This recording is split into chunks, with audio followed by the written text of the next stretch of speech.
Assalamualaikum warahmatullahi wabarakatuh. Bapak Ibu tim penilai sertifikasi dosen yang saya hormati.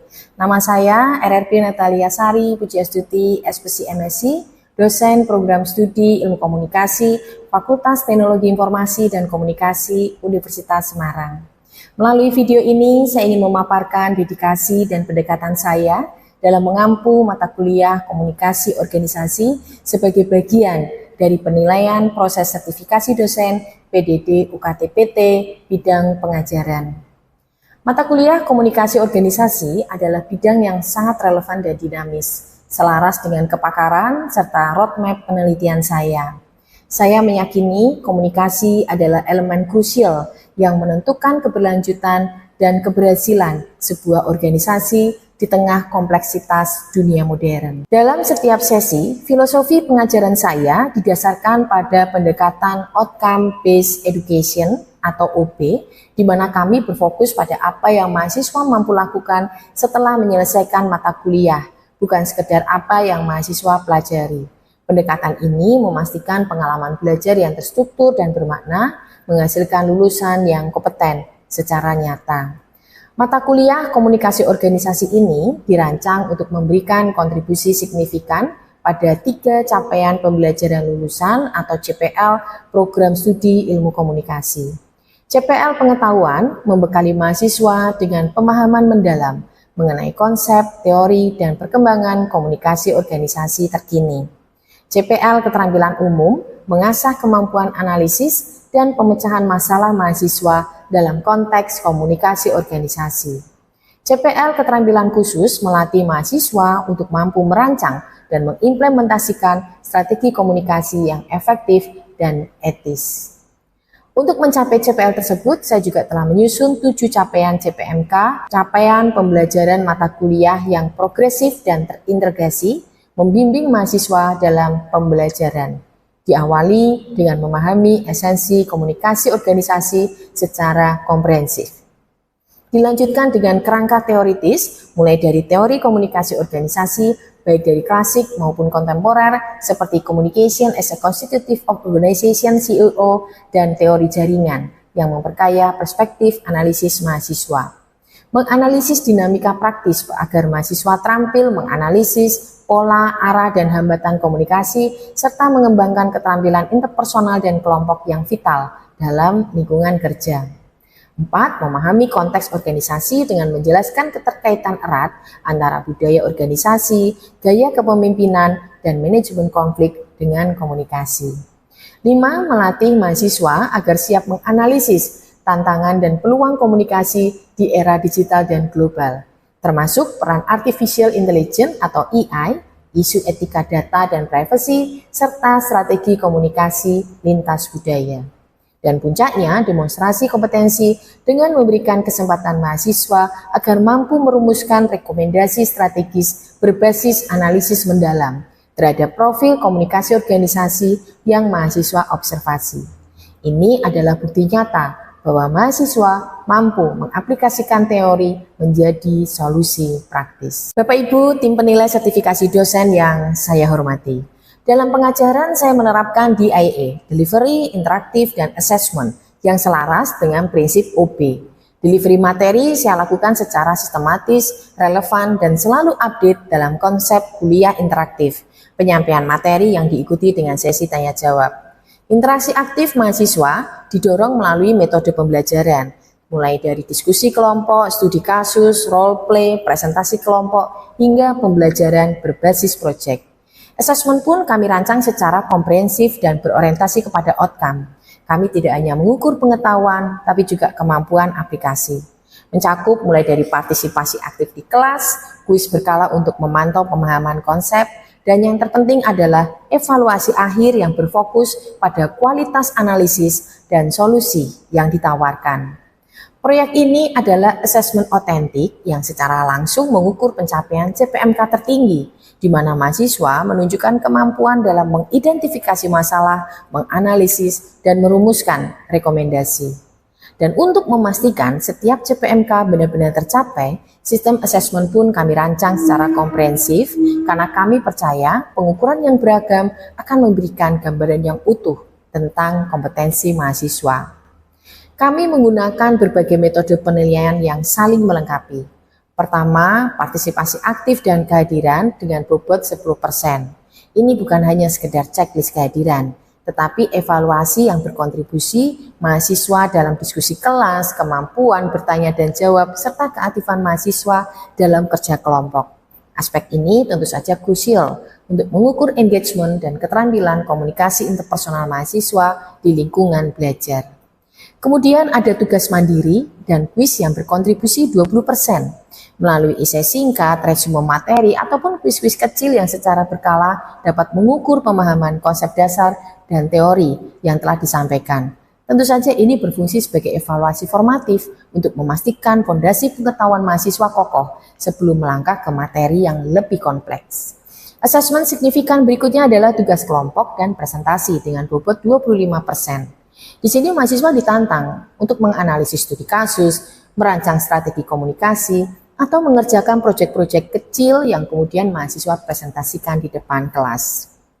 Selain itu, ujian tengah semester tentu saja ini menjadi hal yang penting, menyumbang 20% karena dirancang untuk mengukur pemahaman teoritis dan kemampuan analisis kasus dari materi paruh pertama perkuliahan sebelum masuk melanjutkan ke topik yang lebih mendalam di pertemuan berikutnya. Dan puncaknya adalah ujian akhir semester atau UAS dengan bobot 25% yang mengukur penguasaan materi secara keseluruhan, kemampuan sintesis, dan aplikasi dalam studi kasus atau proyek terakhir. Sama seperti tugas kelompok, penilaian ujian juga didasarkan pada penguasaan konsep dan teori, kemampuan analisis dan sintesis, ketepatan jawaban, serta struktur dan tata bahasa. Ini adalah validasi langsung bahwa mahasiswa tidak hanya mengerti konsep, tapi mampu mengaplikasikan pengetahuan untuk menciptakan outcome yang berdampak. Menariknya, proyek akhir ini seringkali menjadi titik tolak bagi penelitian skripsi mahasiswa. Pengalaman langsung, mengobservasi, dan menganalisis organisasi seringkali mematik ide-ide penelitian yang lebih spesifik dan mendalam. Dengan demikian, proyek ini tidak hanya menguatkan kompetensi mata kuliah, tapi juga menjadi fondasi yang kokoh bagi penelitian akhir studi mahasiswa yang menghasilkan karya ilmiah yang relevan dan memiliki nilai praktis yang tinggi. Jadi, dengan alur pembelajaran yang terstruktur, materi yang relevan dan up-to-date, serta sistem assessment yang komprehensif dan berorientasi pada outcome, saya yakin mata kuliah komunikasi organisasi ini secara efektif berkontribusi pada pencapaian CPL, mencetak lulusan yang kompeten, adaptif, dan siap menjadi aset berharga di berbagai organisasi. Dan berikut adalah contoh video pembelajaran yang saya lakukan untuk mata kuliah komunikasi organisasi yang terselenggara secara luring di dalam kelas. Selamat sore semuanya. Sore. Assalamualaikum warahmatullahi wabarakatuh. Oke, baik. Kita akan memulai pertemuan ke-10 untuk perkuliahan komunikasi organisasi. Sebelum kita memulai perkuliahan, mari kita awali dengan doa menurut agama dan keyakinan masing-masing. Berdoa, mulai. Berdoa, selesai. Baik, terima kasih. Dan sebelumnya kita presensi dulu, sudah saya input di sistem portal untuk hari ini pertemuan ke-10 komunikasi organisasi. Sudah semua? Oke, sih. Baik. Sekarang untuk pertemuan ke-10 kita akan membahas bagaimana analisis komunikasi organisasi di OMS. Apa OMS artinya? Organisasi masyarakat sipil. Adapun nanti di sini ini adalah untuk capaian lulusan. Pertama adalah capaian lulusan pengetahuan. Jadi agar membuat mahasiswa dapat menguasai kepenguasaan konsep, teori, dan perkembangan terkini di bidang komunikasi organisasi, capaian pembelajaran keterampilan umum, mengembangkan kemampuan analisis, dan capaian keterampilan khusus melatih mahasiswa untuk kompetensi merancang, mengimplementasi, dan mengevaluasi strategi komunikasi yang efektif dan etis dalam konteks organisasi. Sementara untuk pembelajaran pertemuan kali ini kita yang terkait dengan proyek UAS, gimana udah siap untuk mengerjakan UAS nih? Siap. Siap, bagus. Seperti yang sudah kita sepakati di pertemuan kemarin, kita akan melakukan analisa profil komunikasi organisasi masyarakat sipil. Di sini ini adalah akan mampu merumuskan rekomendasi strategis melatih mahasiswa untuk dapat memberikan rekomendasi perbaikan komunikasi organisasi berdasarkan analisis yang mendalam. Nah, sebelum kita membahas untuk proyek kita ujian akhir semester nanti, sudah ada yang ingat bagaimana dan kenapa komunikasi ini sebagai inti dari organisasi? Kenapa? Siapa yang masih ingat kemarin? Materi yang kemarin? Boleh? Komunikasi sangat diperlukan dalam suatu organisasi untuk meminimalisir terjadinya suatu konflik. Untuk dapat meminimalisir terjadinya suatu konflik. Jadi komunikasi itu kenapa menjadi inti dari suatu organisasi? Karena kalau ada konflik itu memang salah satu jembatan penyelesaian masalahnya adalah lewat komunikasi. Mari kita cermati. Fungsi kritis komunikasi dalam organisasi: 1. Menyelesaikan konflik. 2. Apa? Ada yang tahu nggak? Pengambilan keputusan. Bagus sekali. Fungsi kritis komunikasi dalam organisasi adalah sosialisasi anggota baru. Kalau ingat dulu waktu pertama-tama masuk kampus, ada ospek, pakem. Pakem itu fungsinya untuk apa? Saling mengenal sesama mahasiswa satu angkatan, saling mengenal kebiasaan di dalam kampus seperti apa, saling mengenal kebiasaan kakak tingkat bagaimana, polanya bagaimana, supaya dalam satu organisasi terbentuk pola yang sama. Nah, sehingga kalau semuanya sudah sama, maka akan menjadi budaya. Budaya organisasi adalah kebiasaan-kebiasaan yang dijaga di dalam organisasi, tapi terjadi dan dipercaya secara turun-menurun, sehingga akan menjadi budaya. Nah, sehingga ketika fungsi-fungsi ini terganggu, efektivitas organisasi ikut berpengaruh. Oke, sekarang kalau kita tahu organisasi masyarakat, coba sebutkan organisasi masyarakat yang Anda ketahui, apa? Ubaloka. Ubaloka itu apa? Ubaloka itu kayak sebuah relawan, relawan untuk membantu bencana-bencana alam. Oke. Terus apa lagi? Boleh? Kalau dari kita peduli lansia. Peduli lansia. Berarti rumah jombo. Kita fokusnya ke rumah-rumah lansia, jadi bukan ke panti jombo. Jadi kita langsung menemukan rumah-rumah lansia gitu, yang ditelantarkan sama anak-anaknya, yang hidup sendirian. Oke, itu bagus sekali ya. Jadi sebenarnya organisasi masyarakat itu dibayar apa enggak sih? Dibentuk oleh pemerintah atau enggak? Ada yang dibentuk, ada yang enggak? Ada yang inisiatif sendiri. Oke, jadi bisa terlihat itu yang namanya organisasi masyarakat yang sangat tergantung komunikasi yang efektif untuk koordinasi, mobilisasi anggota, dan membangun hubungan dan kepercayaan kepada masyarakat. Nah, kalau misalnya Karang Taruna tidak bisa memiliki hubungan yang baik dengan warga sekitar di kampung, kira-kira apa yang terjadi?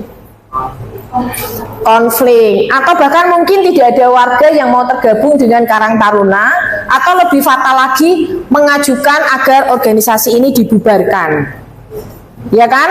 Oke, nah ini yang terjadi, disfungsi organisasi. Nah, ini adalah kondisi Ormas Kota Semarang. Berdasarkan laporan Indeks Kinerja Kota Semarang, organisasi masyarakat di Kota Semarang 50% itu tidak tersentuh oleh pemerintah, tidak dibantu oleh pemerintah, bahkan mungkin lepas dari jaringan pemerintah. Kemudian 40% organisasi masyarakat sipil itu masih bersifat top down, belum mengakomodir keterlibatan aktif. Contohnya bagaimana Pak komunikasi top down? Contohnya adalah saya founder dari Kinasih. Kinasih ini mau seperti apa, perkembangannya seperti apa, itu tergantung dari saya. Ada nggak organisasi masyarakat yang seperti itu?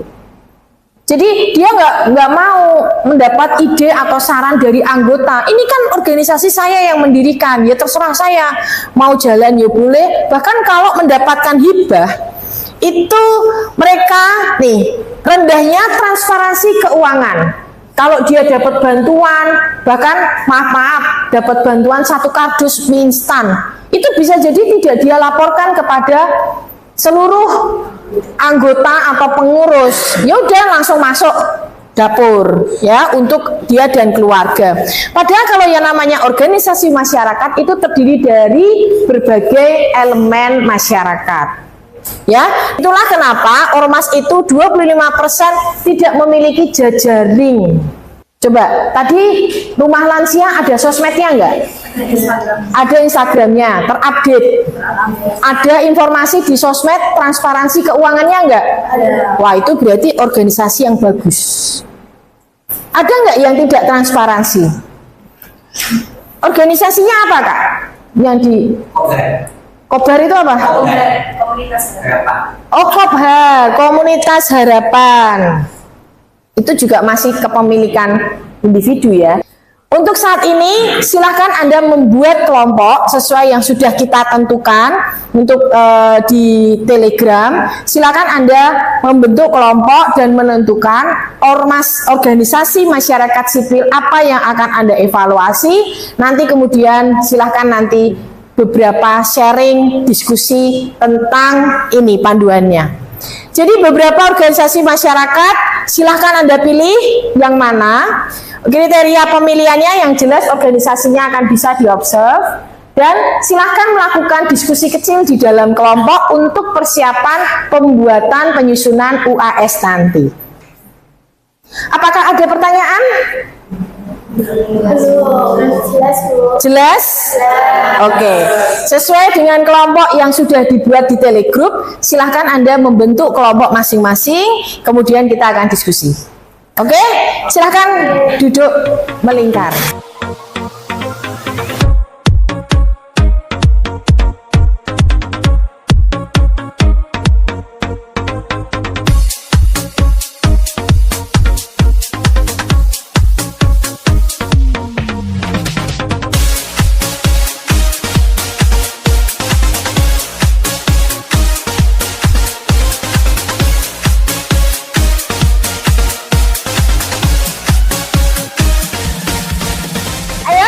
Bahan perhatiannya, tadi saya sudah melihat semua kasus di masing-masing kelompok dan ternyata sangat menarik-menarik semua. Nah, di antara kalian semua masing-masing kelompok ternyata ada salah satu organisasi masyarakat sipil milik perorangan yang sudah menerapkan transparansi di dalam komunikasinya. Oke, kelompok peduli lansia. Oke, silakan peduli lansia, silakan jelaskan.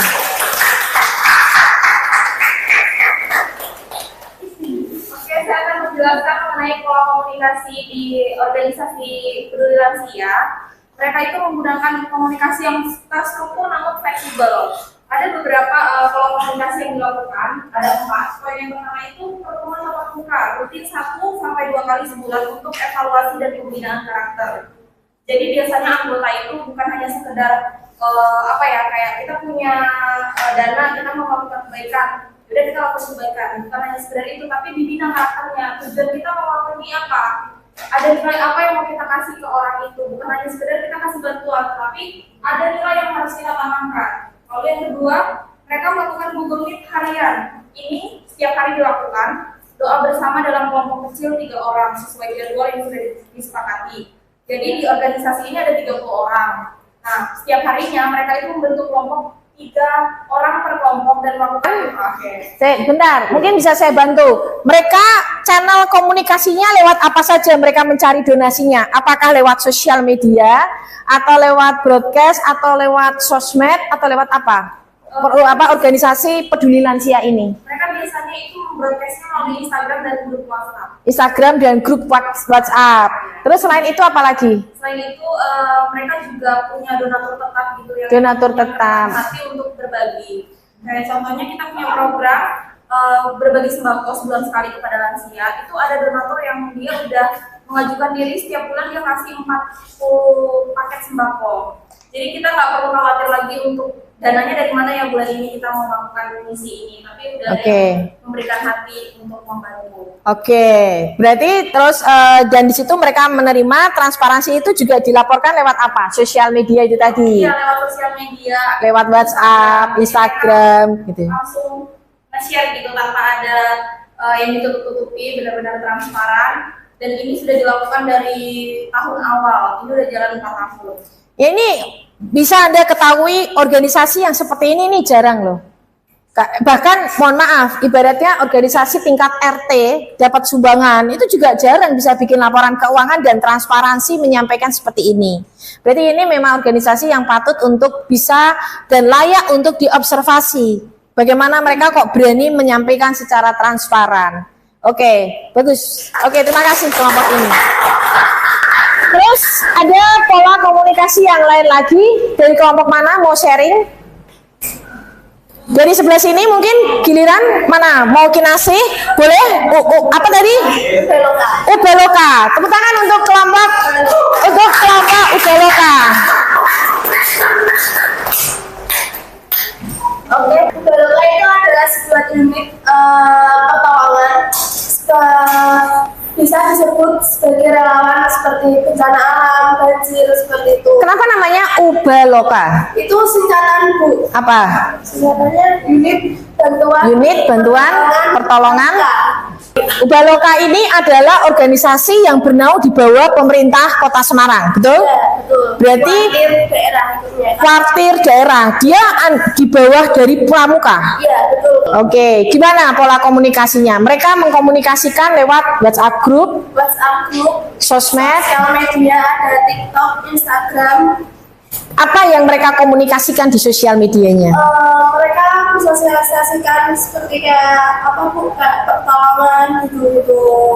Terus misalnya ada latihan rutin juga di-upload di sosial media. Namun kalau pembiayaan belum di-upload karena masih privasi. Betul. Transparan di anggotanya, tapi di sosial medianya masih.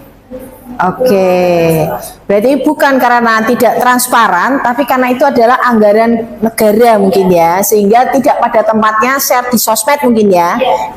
Baik, terima kasih kelompok UKA.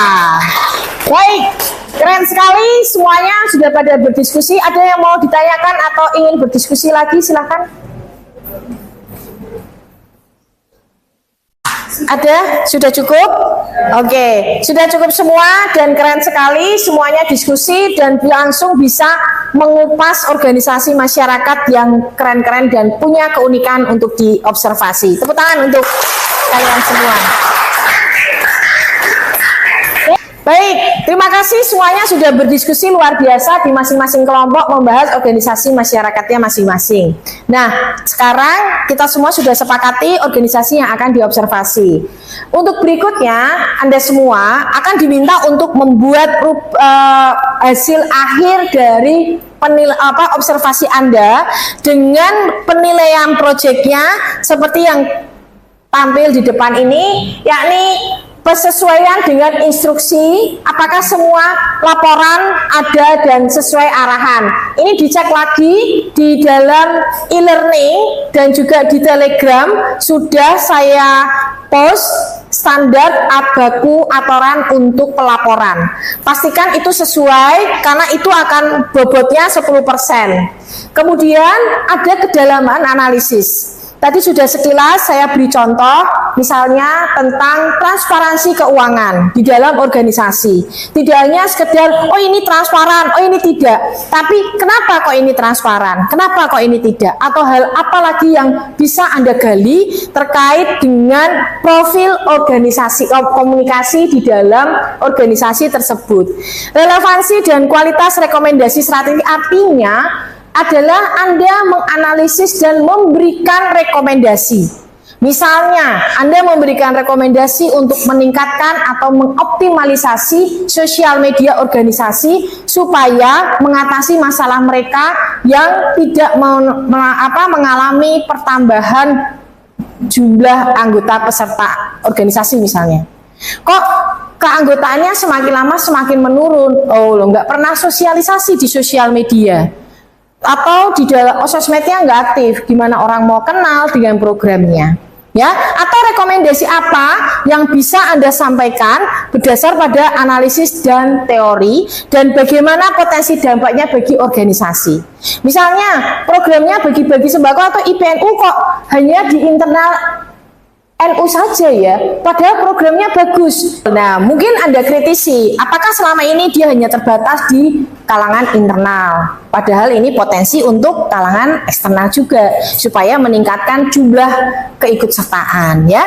Kemudian struktur kelengkapan ini juga harus dilengkapi originalitas dan kreativitas solusi atau ide. Jadi nanti laporan yang Anda buat komprehensif, berisi panduan seperti yang tertampil di depan, dan berisi juga tentang solusi ide yang Anda sarankan untuk pengembangan analisis komunikasi organisasi pada organisasi masyarakat sipil yang Anda observasi tersebut. Sampai sejauh ini, apakah ada pertanyaan? Belum ada. Berarti semuanya sudah jelas ya. Ini adalah pertemuan ke-10 untuk semester ini, dan 2 minggu yang akan datang itu adalah deadline Anda untuk submit tugas seperti ini di e-learning oleh masing-masing personil. Jangan lupa nanti di dalam subjek submitnya ditulis nama dan NIM, pastikan yang benar dan sesuai, ada foto dan juga ada analisis yang komprehensif seperti ini. Jelas semua? Sudah cukup? Baik. Terakhir dari saya, selamat mengerjakan ujian akhir. Terima kasih untuk keaktifannya di dalam kelas ini. Terima kasih juga untuk komitmennya berinteraksi aktif di dalam kelas ini. Kita sampai ketemu lagi minggu depan di pertemuan selanjutnya. Oke? Oke, terakhir kita awali dengan doa, dan sekarang kita akhiri juga dengan doa. Mari kita berdoa menurut agama dan kepercayaannya masing-masing. Berdoa mulai. Berdoa selesai. Baik, terima kasih untuk semua. Selamat pulang atau melanjutkan kegiatan selanjutnya. Wassalamualaikum warahmatullahi wabarakatuh. Sekian video pembelajaran mata kuliah komunikasi organisasi yang saya ampu. Terima kasih atas waktu dan perhatian Bapak Ibu tim penilai. Semoga paparan ini memberikan gambaran yang jelas mengenai dedikasi dan kualitas pengajaran saya di program studi ilmu komunikasi FTIK Universitas Semarang. Semoga bisa menjadi bahan pertimbangan baik dalam proses pengajuan sertifikasi dosen. Terima kasih dan wassalamualaikum warahmatullahi wabarakatuh.